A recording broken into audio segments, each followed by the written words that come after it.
Мы прибыли в Дели из штата Керала после прохождения курса панчакармы в замечательном месте на берегу Индийского океана под названием Кавалам.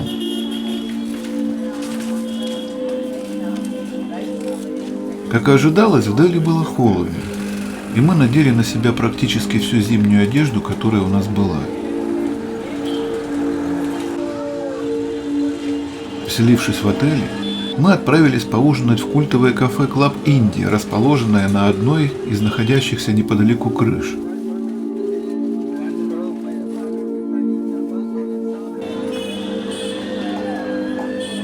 Вид, открывающийся с его веранды, производит поистине неизгладимое впечатление. Глядя на кипящий внизу вечерний Мейн-базар, я думал, что именно с этой точки пространство наиболее остро видится суть этого уникального места, ощущается своего рода квинтэссенция мейн-базаровской жизни. После нехитрого, но вполне аутентичного ужина, состоящего из весьма острых ветш момо и масала чая, мы отправились на вечернюю прогулку по мейн-базару.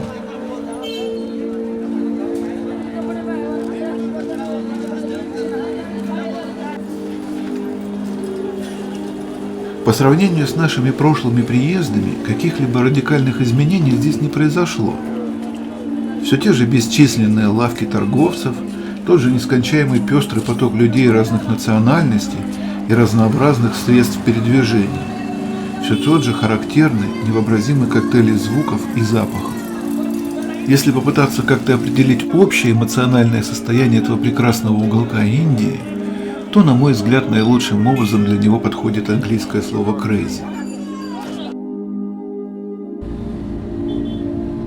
На следующий день рано утром мы, как и планировалось, отправились в Агру, чтобы осмотреть легендарный Тадж-Махал.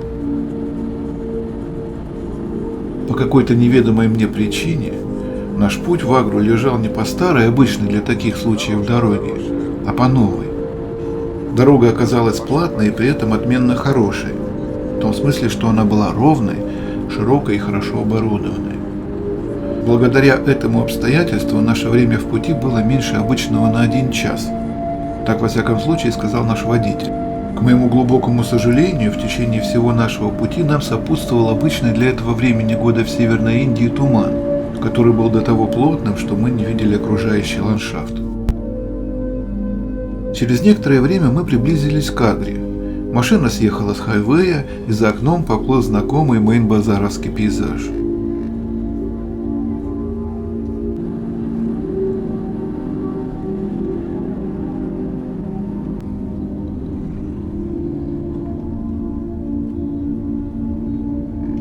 Миновав мост через легендарную реку Ямуна, мы въехали в город.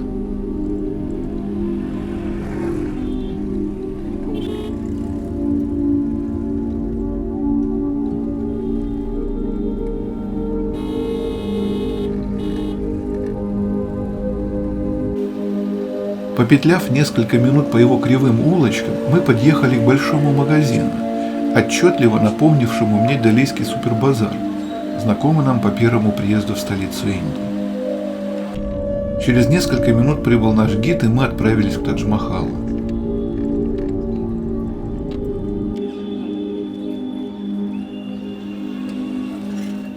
От парковки к точке начала экскурсии курсировали весело раскрашенные рикши с электродвигателями, а также повозки с запряженными в них огромными верблюдами.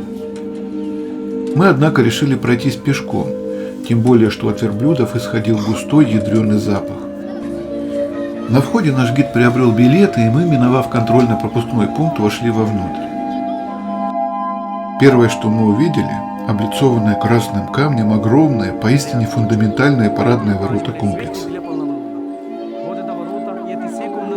Здесь следует сказать, что помимо самого широко известного мавзолея усыпальницы, мемориальный комплекс Тадж-Махал включает еще и 4 ворот, сориентированных по частям света, и обширную, обустроенную территорию. Украшают ворота 22 белых башенки по числу лет строительства всего комплекса. Даже не продвигаясь дальше, глядя только на эти замечательные ворота, можно по достоинству оценить высочайшее искусство строителей Тадж-Махала. Прослушав пространную историческую справку нашего гида, мы прошли за ворота, и перед нами во всей своей красе предстал величественный Тадж-Махал. На территории комплекса почему-то запрещено вести видеосъемку. Из-за этого печального обстоятельства нам на память остались в основном фотоснимки, часть которых оказалась не столь эффектной, как ожидалось, по причине тумана, который к этому времени еще не окончательно рассеялся. Думаю, нет нужды рассказывать здесь подробно об этом замечательном архитектурном шедевре, ввиду того, что о нем уже написано множество обстоятельных текстов и снято немалое количество фильмов. Тем не менее, считаю необходимым сообщить несколько основных фактов по теме. Итак, построил Тадж-Махал третий из династии мусульманских правителей Индии великих моголов, внук Тамерлана Шах-Джахан.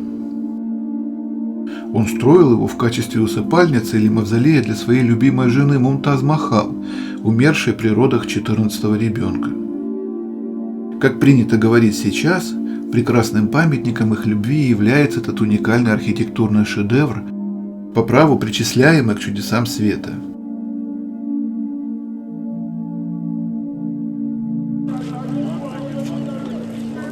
От ворот до самого мавзолея тянется длинный и узкий бассейн с работающим фонтаном, вдоль которого и лежит туристическая дорожка. Мы остановились на полпути, чтобы сделать с помощью гида несколько программных кадров.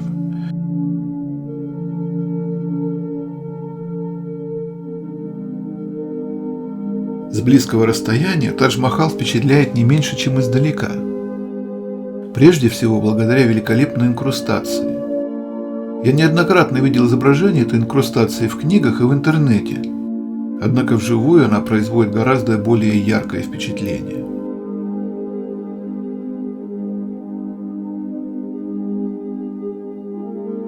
Не меньше восхищает и изысканная искусная резьба по мрамору.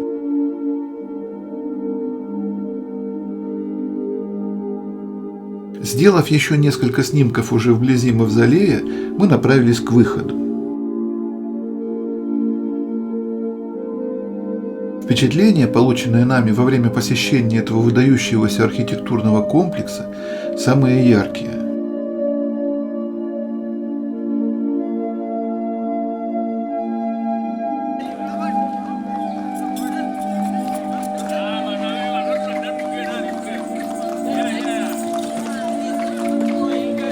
Закончив осмотр Тадж-Махала, мы поехали обедать, как выразился наш гид, в очень хороший ресторан, где нас накормили очень острой едой, а затем направились в Красный форт. Ввиду того, что Красный форт известен широкой публике гораздо меньше, чем Тадж-Махал, и при этом представляет не меньший интерес для путешественников, позволю себе несколько слов об этом выдающемся сооружении. Итак, строительство Красного форта начал в 1565 году тогдашний правитель Индии Акбар, известный тем, что перенес столицу из Дели в Агру. Уже через 6 лет с момента начала строительства форт был полностью обнесен по тем временам исполинских размеров двойной стеной из красного песчаника. Красный цвет стены определил в дальнейшем его название. Продолжил строительство сын Акбара, строитель Тадж-Махала Шах-Джахан. Будучи утонченным знатоком архитектуры, а также любителем изысканной роскоши, Шах-Джахан достроил и украсил комплекс. Именно ему Красный форт обязан богатым мраморным декором, инкрустированным драгоценными камнями и золотом.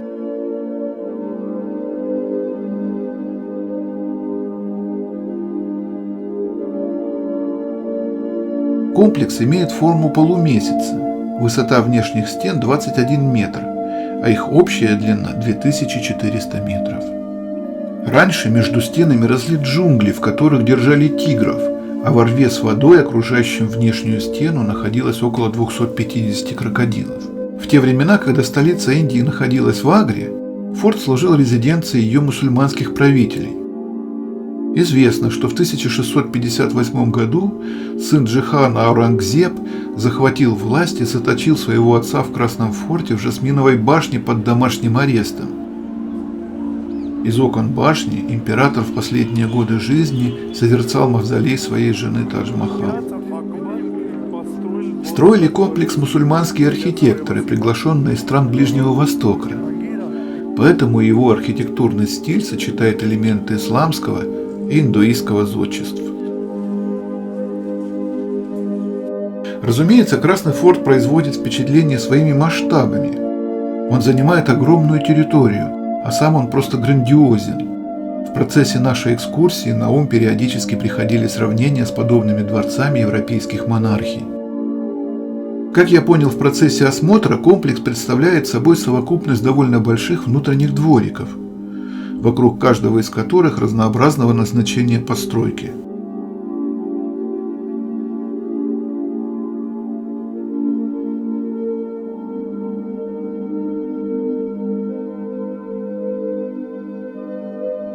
В центре Красного форта огромных размеров площадь, с которой началась и на которой закончилась наша экскурсия.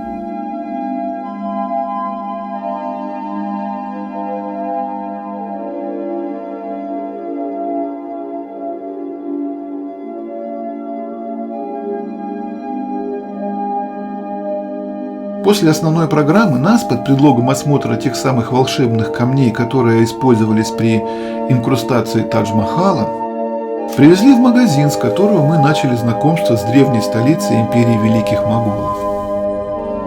Предварительно наш гид поведал нам, что эти самые камни горят в лунном свете. Помимо камней в магазине было великое множество разнообразных индийских товаров по чудовищно высоким ценам. Мы, разумеется, ничего не купили, чем заметно расстроили наших спутников.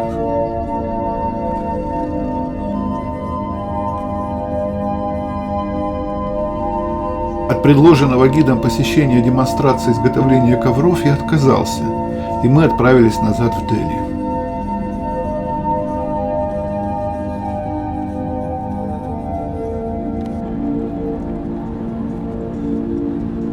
Вот, собственно, и все, что я хотел рассказать об этом нашем незабываемом путешествии из Дели в Агру.